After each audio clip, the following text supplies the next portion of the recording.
તો શું કે ગુજરાતની જનતા, હું છું મિલન ડોડિયા અને તમને આજે શીખવાડીશું વન હેન્ડ પુશઅપ્સ, એટલે કે એક હાથે પુશઅપ્સ કરવું. જેવી રીતે ચાઇનાવાળા નથી કરતા ઊંધા સવડા સ્ટન્ટ, એવી જ રીતે આપણે શીખવાના છે વન હેન્ડ પુશઅપ્સ.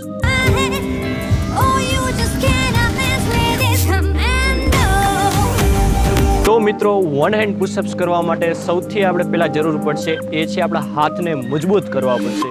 કારણ કે આપણા આખા બોડીનું વેઇટ આપણા હાથ ઉપર આવશે અને આપણા હાથ એટલા સ્ટ્રોંગ બનાવવા પડશે કે જેથી આપણા હાથ વન હેન્ડ પુશઅપ્સ કરવા માટે રેડી થઈ શકે.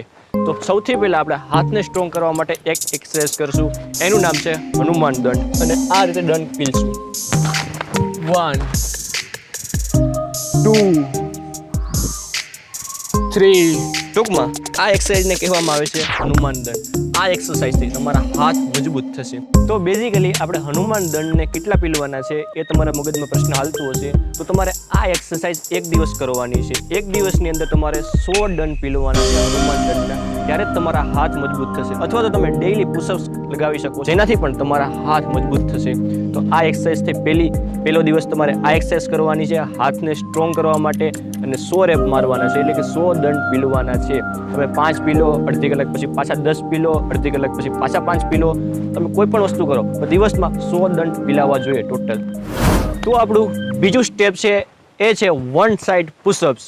વન સાઇડ પુશઅપ્સ આપણા વન હેન્ડને સ્ટ્રોંગ કરશે. શરૂઆતમાં આપણે લો એક્સરસાઇઝ કરવાની છે, ધીરે ધીરે આપણે હાર્ડ એક્સરસાઇઝ તરફ જવાનું છે. આ એક્સરસાઇઝને કરવા માટે સિમ્પલી આ રીતે પોઝિશનમાં આવી જવાનું છે. બંને હાથને જેટલા પહોળા રાખી શકો એટલા પહોળા રાખવાની કોશિશ કરવાની છે.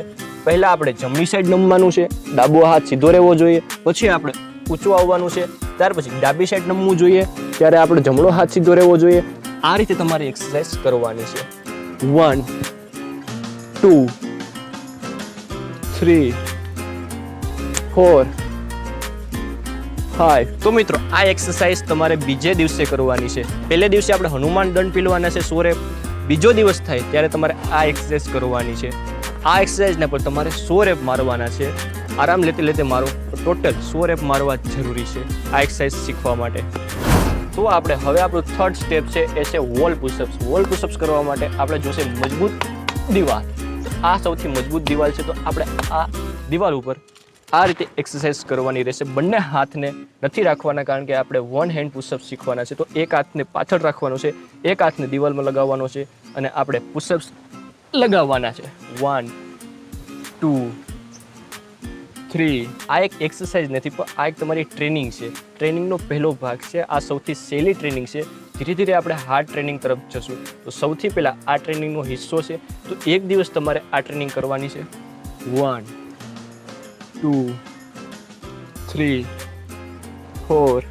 આશા રાખું છું કે મારા ધક્કાથી આ દિવાલ પડી ના જાય, પણ નહીં, આ દિવાલ ખૂબ જ મજબૂત છે. તો હવે આપણે નેક્સ્ટ ટ્રેનિંગ તરફ આગળ વધશું. તો ટ્રેનિંગનો આપણો બીજો દિવસ છે. તો આ દિવસે આપણે કરવાના ચેર વન હેન્ડ પુશઅપ્સ, એટલે કે ખુરશીની જેટલી ઊંચાઈ હોય એટલી ઊંચાઈએ આપણે હાથ રાખીને એક્સરસાઇઝ આ કરવાની છે. સૌથી પહેલાં આપણે વોલ પુશઅપ્સ કર્યા એક હાથે. હવે આપણે એક હાથે ચેર વન હેન્ડ પુશઅપ્સ કરશું. સૌથી પહેલાં આપણો ડાબો હાથ પાછળ રહેશે, પગ પહોળા રહેશે, અને આપણે આ રીતે એક્સરસાઇઝ સ્ટાર્ટ કરશું. આપણો ટ્રેનિંગનો બીજો દિવસ છે. 1 2 3. બેઝિકલી આ આગળની ટ્રેનિંગ કરતાં આ થોડી અઘરી ટ્રેનિંગ છે. 2 3 4 5. આ રીતે તમારે ધીમે ધીમે આ એક્સરસાઇઝને શીખવાની છે. સૌથી પહેલાં આપણે સહેલી એક્સરસાઇઝ શીખી, સહેલી ટ્રેનિંગ કરી. હવે ધીમે ધીમે આપણે અઘરી ટ્રેનિંગ તરફ આગળ વધશું. તો હવે મિત્રો, આપણે સહેલી ટ્રેનિંગ કરીને થાકી ચૂક્યા છે. હવે જોઈએ છે આપણી ખૂબ જ અઘરી ટ્રેનિંગ. તો આપણે અઘરી ટ્રેનિંગ તરફ આગળ વધીએ. Let's go. તો મિત્રો, હવે આપણે અઘરી ટ્રેનિંગ તરફ આગળ વધીએ. તો આપણી અઘરી ટ્રેનિંગ અને સહેલું સ્ટેપ છે આપણું એ છે ફ્લેટ પુશઅપ્સ, એટલે કે ડાયરેક્ટ તમારે હવે વન હેન્ડ પુશઅપ્સ સ્ટાર્ટ કરી દેવાના છે. તો આપણે સ્ટાર્ટ કરી દઈશું. સૌથી પહેલાં હું તમને પોઝિશન જણાવી દઉં.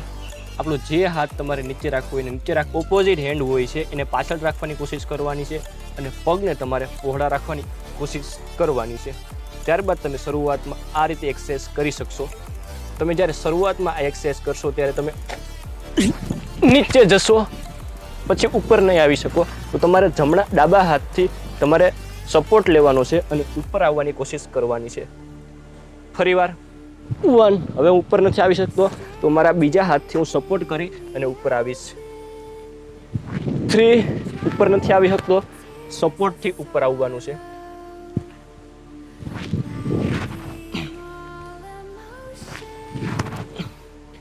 'આ રીતે તમે ધીરે ધીરે શીખી જશો.